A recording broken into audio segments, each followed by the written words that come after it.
Hey guys, Brian delivers you the goods here. I'm returning to you tonight for it's gonna be for a Wednesday versus video. It's actually gonna be a premiere video. I'm not sure what time I'll be premiering it. It might be a little bit later, like 12:30 a.m. or something like that. So yeah, this is gonna be band versus band this time for season 1, episode 13, which is for Sum 41 versus A Day to Remember that I'm going to be not reviewing, but discussing on which band is better and which one is semi better, but could use a lot of work or whatever. So, yeah, I'm going to talk about it, and yeah, let's dive into this Wednesday versus video. Now, I really enjoyed Sum 41's last album, Order and Decline. That was one of my favorite albums of 2019, to be honest. It it had a lot of great songs off it. Maybe not all the songs were perfect. Like I think what was it? Turning Away. That was a really good song. I really enjoyed it. Um and Out for Blood I think was one of them. It was 45 a matter of time that really uh, struck a landing with me and became one of my favorite songs from that album. Heads Will Roll was a great one too.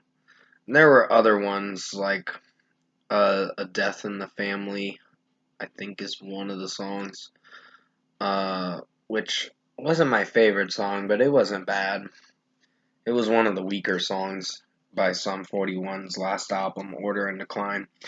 And then there was 13 Voices, and that was a really good album too. It was talking about what is it, Derek's sobriety and how he was on the road to recovery of getting sober because he had a alcohol addiction and he was going to rehab for it. Which now that I see that he's doing better, that's pretty good. Um, they still are a good band, despite even though he had a drinking problem all the way to 2011, and then he cleaned himself up and got better. That shows that he's doing much better, honestly, and his voice sounds much stronger too nowadays. Um, but yeah, with A Day to Remember, I don't know if they're gonna be the winner. They have great albums, except for You're Welcome. That that album kind of flopped. Um, there were some songs I thought were fine on it, but Brick Wall is the most annoying song now. I've grown to really dislike it now. And I don't know, it's just the ending to the song is nerve and wrecking or whatever. It just gets on your nerves with the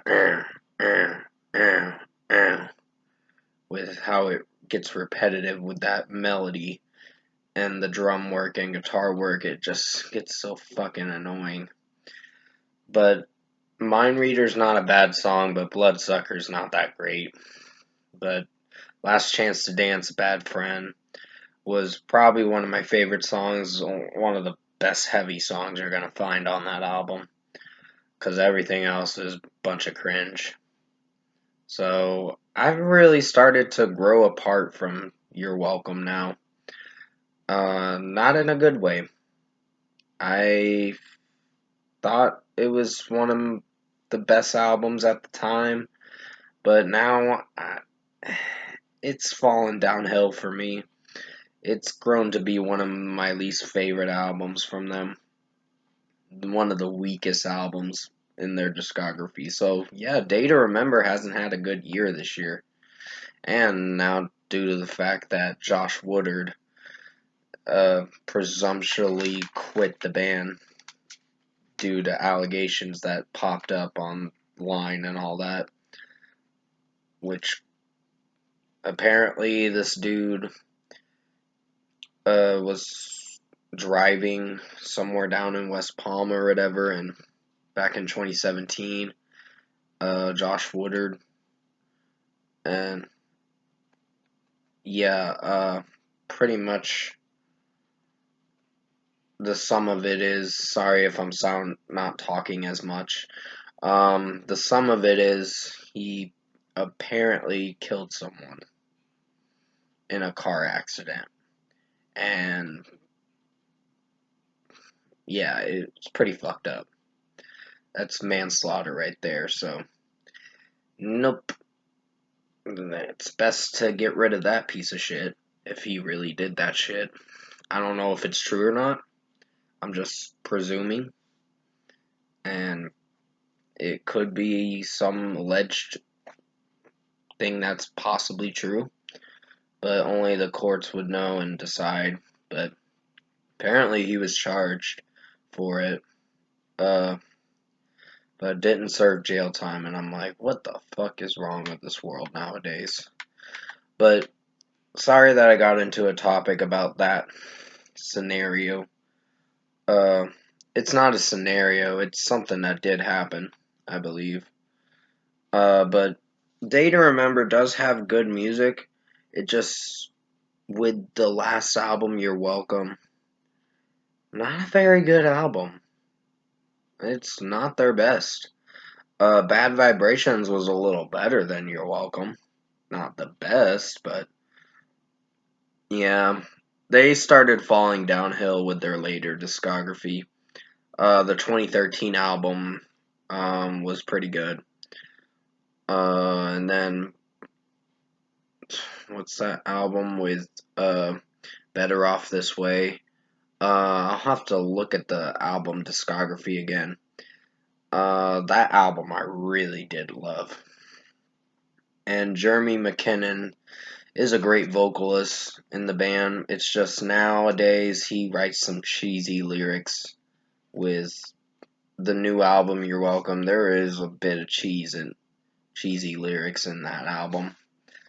And yeah. So for the sum of it, I think Sum 41 is going to be the winner in this case. I love them a lot more than Day to Remember.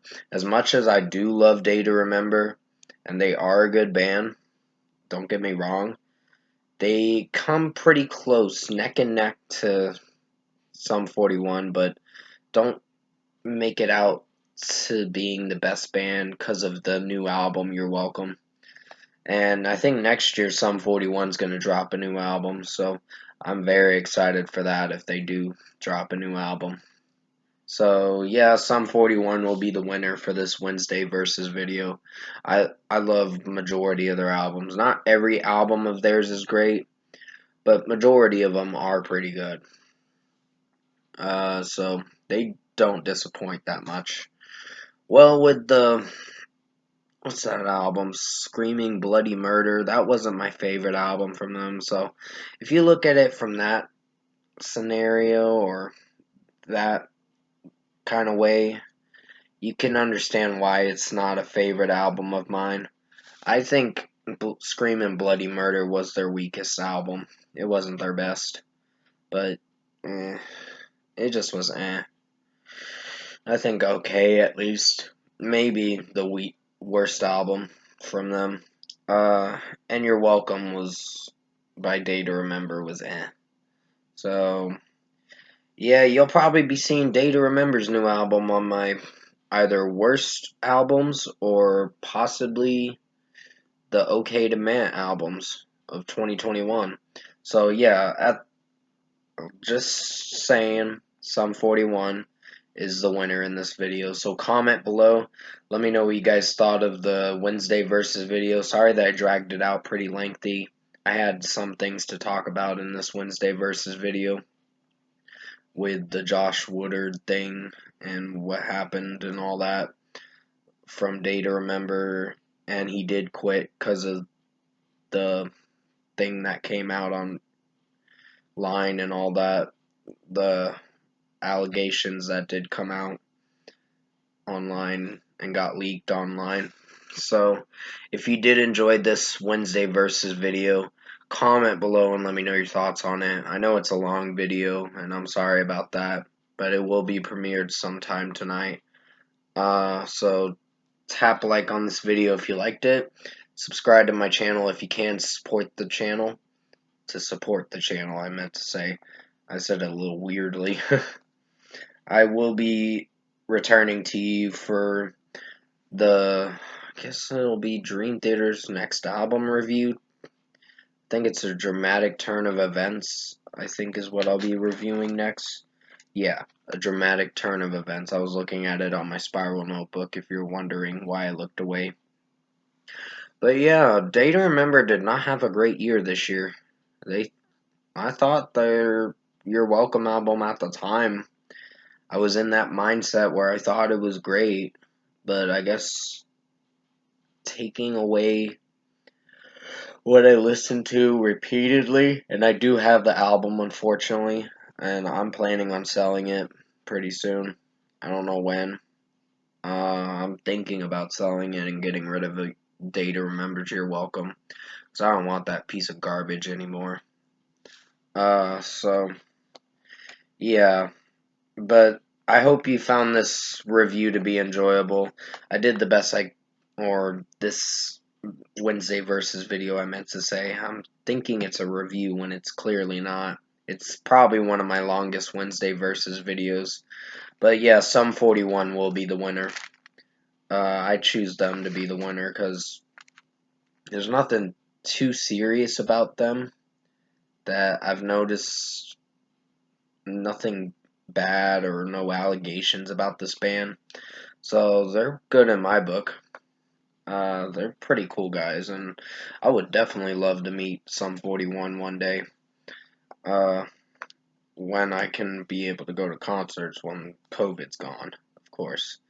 But stay safe, take care. I hope you enjoyed this Wednesday versus video I did tonight. I will have another video coming out soon, and as always, I'll see you in my next review.